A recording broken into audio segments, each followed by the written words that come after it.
कहानी की शुरुआत होती है टोक्यो में, जहाँ पुलिस एक क्रिमिनल के पीछे पड़ी हुई थी जिसके पोस्टर पूरे शहर में लगे हुए थे। वो क्रिमिनल भागता हुआ एक गाड़ी में घुसा और एक लड़की के सिर पर बंदूक रखकर और उसे गोली मारने की धमकी देने लगा। तभी अचानक उसकी छाती में जबरदस्त दर्द हो गया और कुछ ही पल में उसके दिल के दौरे से उसकी मौत हो गई। फिर अगले दिन विदेश मंत्री अपने ऑफिस से बाहर निकला तो कई सारे पत्रकारों ने उसे घेर लिया और इससे पहले कि वो कुछ कहता, अचानक उसे भी दिल का दौरा पड़ गया। और वहीं दूसरी तरफ एक अपराधी जिस पर कत्ल का इल्जाम था और कोई सबूत न होने की वजह से उसे छोड़ दिया गया और वो भी दिल के दौरे से मारा गया। अगले कुछ ही दिनों में कई सारे अपराधी हार्ट अटैक से मरने लगी और कुछ तो जेल के अंदर ही मर गई। और जल्दी पुलिस और मीडिया को समझ में आ गया ये कोई इंतकाफ नहीं हो सकता और इसके पीछे जिसका भी हाथ था उसे कीरा नाम से बुलाया जाने लगा, जिसका मतलब है किलर। कुछ लोग तो कीरा के साथ थे क्योंकि क्रिमिनल के मरने से देश में जुर्म तो बहुत ही कम हो रहा था, पर कुछ लोगों का कहना था कि किसी भी इंसान को भगवान के काम में दखल देने का कोई हक नहीं है। कुछ धार्मिक लोगों का मानना था कि इसके पीछे भगवान का ही हाथ है, वो पापियों को सजा देकर धर्म की रक्षा कर रहे हैं। खैर एक रात खबर आई एक आदमी ने बैंक में घुसकर वहाँ काम करने वाले लोगों को अपना बंदी बना लिया। जब लाइट नाम के लड़के ने ये खबर देखी तो उसने तुरंत अपनी किताब निकाली और उस पर अपराधी का नाम लिख दिया। इसके कुछ ही पल बाद टीवी पर खबर आई अपराधी की हार्ट अटैक से मौत हो गई। फिर अगले दिन कॉलेज में लाइट और उसकी गर्लफ्रेंड श्योरी कीरा के बारे में बात कर रहे थे। श्योरी का कहना था कि कीरा कानून को अपने हाथ में लेकर बहुत गलत काम कर रहा है, पर लाइट का कहना था कि ऐसा हो सकता है उस आदमी का विश्वास कानून से उठ गया हो। कुछ हफ्तों पहले उसने पुलिस की वेबसाइट को हैक कर देखा था कि कई केसेस में अपराधियों को बिना पकड़े ही केसेस को बंद कर दिया गया। फिर एक रात वो एक बार में गया, उसने कुछ क्रिमिनल को आपस में बातें करते हुए सुना कि उन्हें मासूम लोगों पर जुर्म करने में कितना मजा आता है। जब लाइट उसे घूर रहा था तो एक अपराधी ने उसे चाकू दिखाकर कहा कि उनका कोई बाल भी बाका नहीं कर सकता। ये सुनकर श्योरी को भी बुरा लगा और लाइट ने उसे पूरी कहानी नहीं सुनाई। असल में जब लाइट बार से बाहर निकला तो उसने गुस्से में अपनी कानून की किताब कचरे में फेंक दी, पर अचानक उसकी नजर जमीन पर पड़ी हुई एक किताब पर पड़ी जिसका नाम था डेथ नोट। वो किताब को उठाकर घर ले आया तो उसे उसका पहला पन्ना पढ़ा। इसमें जिसका भी नाम लिखा जाएगा उसकी तुरंत ही मौत हो जाएगी। लाइट को लगा कि ये कोई मजाक होगा, तभी उसने टीवी पर एक कातिल का नाम देखा और उसने जो ही उस कातिल का नाम किताब में लिख दिया। फिर अगली सुबह उसने अखबार पढ़ा तो उसके होश ही उठ गए क्योंकि उस कातिल की मौत हो चुकी थी। पहले तो उसे लगा कि ये महज इत्तेफाक होगा, पर बाद में जब वो सड़क पार कर रहा था तो उसे बार बार क्रिमिनल्स दिखाई दिए और फिर उसने किताब को आजमाने का सोचा और उसने क्रिमिनल का नाम किताब में लिख दिया और उसकी आंखों के सामने उस लड़के की हार्ट अटैक से मौत हो गई। अब लाइट को विश्वास हो गया कि किताब में लिखी हुई बातें सच है और उसने तुरंत ही बाकी के रूल पढ़े तो उसको पता चला कि ये किताब तभी काम करेगी जब लिखने वाले के दिमाग में मरने वाले की तस्वीर हो। अगर उसने नाम लिखने के बाद मौत का कारण नहीं लिखा तो बाय डिफॉल्ट हार्ट अटैक से बंदा मर ही जाएगा। खैर जब लाइट घर लौट रहा था तो अचानक र्यूक नाम के एक भयानक से दरिंदे ने उसका रास्ता रोक लिया। फिर पता चला कि वो मरने वाले की आत्मा ले जाता था और उससे सिर्फ वही इंसान देख सकता था जिसके पास वो किताब हो, और उसने ही ये किताब जमीन पर फेंकी थी कि वो देखना चाहता था कि इंसान इसका किस तरह इस्तेमाल करेंगे। ये सुनकर लाइट ने कहा कि डेथ नोट की मदद से दुनिया के सारे क्रिमिनल को खत्म कर देगा। उसके 4 महीने बाद पुलिस अब भी कीरा को ढूंढ रही थी पर उसका कोई नामो निशान नहीं था। इसके बाद हम डिटेक्टिव सोइचिरो को देखते हैं जो असल में लाइट के पिता थे।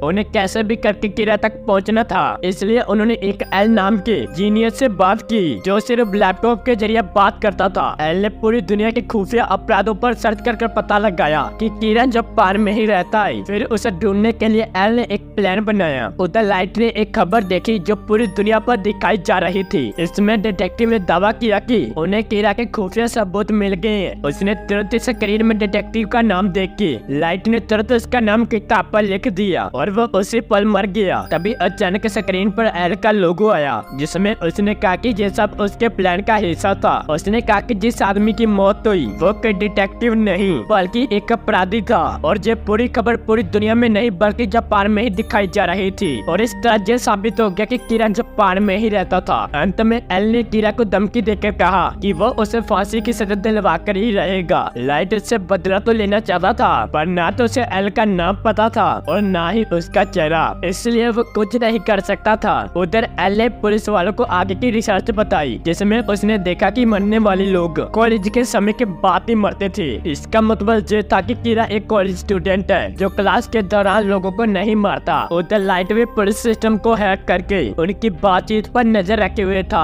तभी उसे याद आया कि किताब में लिखा था कि वो लोगों की मौत के कारण और समय का फैसला खुद कर सकता है। फिर उसने किताब में कॉलेज टाइम का ही समय लिख दिया और इस बार उनकी मौत का कारण भी कुछ अलग ही लिखा। अगले दिन जब दिन में भी लोग मरने लगे तो एल को समझ में आ गया कि कोई तो कीरा तक उनकी बातें पहुंचा रहा है। अब एल ने पुलिस वालों और उनके परिवार पर नजर रखनी शुरू कर दी। कुछ दिन बाद लाइट रियोक के साथ कहीं जा रहा था तो उसको एहसास हुआ कि कोई उनका पीछा कर रहा है। रियोक ने बताया कि ये आदमी उसका 2 दिन से पीछा कर रहा है। कुछ दिन बाद लाइट और श्योरी एक बस में बैठे और ये आदमी उनके पीछे बैठ गया। लाइट ने तुरंत उससे पूछा कि वो उसका पीछा क्यों कर रहा है, पर उस आदमी ने इस बात पर साफ इनकार कर दिया। तभी अचानक एक आदमी बस में घुसा और उसने बस को हाईजैक कर लिया। लाइट ने देखा कि ये वही अपराधी था। लाइट ने तुरंत उसका नाम किताब पर लिख दिया। इधर पीछे बैठे आदमी ने कहा कि इसे डरने की जरूरत नहीं है क्योंकि वो FBI से है। उसने लाइट को अपना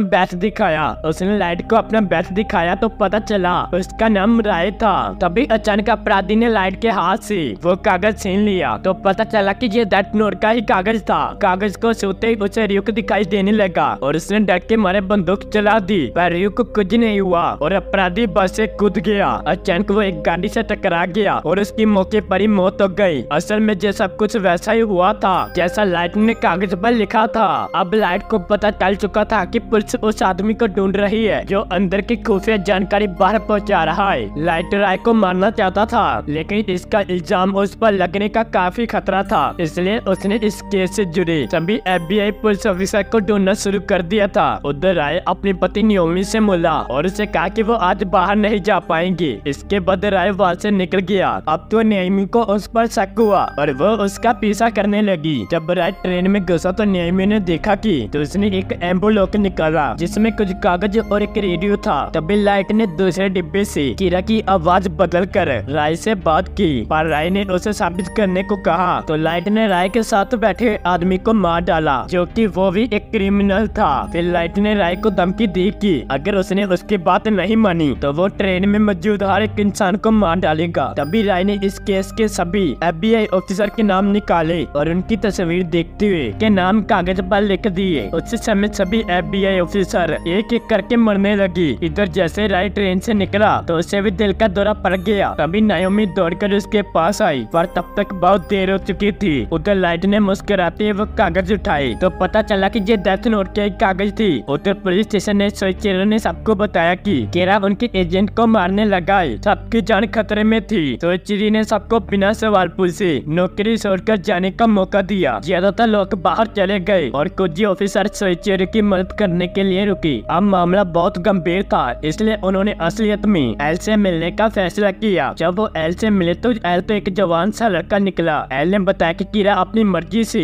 मरने का समय और कारण तय करता है, पर इसके लिए उसे लोगों का नाम पता होना चाहिए। इसलिए एल ने सबको कोड नेम इस्तेमाल करने के लिए कहा। फिर एल ने ट्रेन स्टेशन का कैमरा देखा तो राय मरने से पहले किसी की तरफ इशारा कर रहा था। फिर उसने सभी पुलिस वालों के परिवारों पर एक हफ्ता नजर रखने के लिए कहा और साथ ही में हमें ये पता चला कि नियोमी भी FBI में ही थी और उसने एक समय पर एल के लिए भी काम किया था और वो अपने पति की मौत का बदला चाहती थी, इसलिए वो खुद छानबीन में जुट गई। जल्दी उसे बस ड्राइवर से उस दिन बस में हुई घटना के बारे में पता चला। अंत में वो लाइट से मिलने उसके कॉलेज में गई, पर लाइट ने कहा कि वो कुछ नहीं जानता, मगर नियोमी को फिर भी उस पर शक था। जब लाइट घर लौटा तो उसने देखा कि जो उसने पेंसिल का टुकड़ा दरवाजे में लगाया था अब वो जमीन पर था, यानी कोई तो उसके घर में घुसा है। बाद में सिन रियो को कहा कि शायद कोई उसके कमरे से छेड़छाड़ कर गया है और ये बात सच थी। एल और पुलिस वाले CCTV कैमरे से उस पर नजर रखे हुए थी। पहले कुछ दिन तो सब कुछ ठीक रहा, पर एक दिन अचानक एक अपराधी की मौत हो गई, पर उस दिन लाइट अपने कमरे में ही था। ये देखकर सोइचिरो ने कहा कि उसका बेटा बिल्कुल बेकसूर है, पर एल ने कहा कि कीरा अपनी मर्जी से मौत का समय तय कर सकता है। कुछ समय बाद लाइट अपने कमरे में चिप्स खा रहा था, पर तभी टीवी पर खबर आई कि एक और अपराधी दिल के दौरे से मारा गया है। आखिरकार ये साबित हो गया कि लाइट ने कुछ नहीं किया है और मजबूरन एल को उसके कमरे से कैमरा हटवाने पड़े। बाद में लाइट ने रियो को बताया कि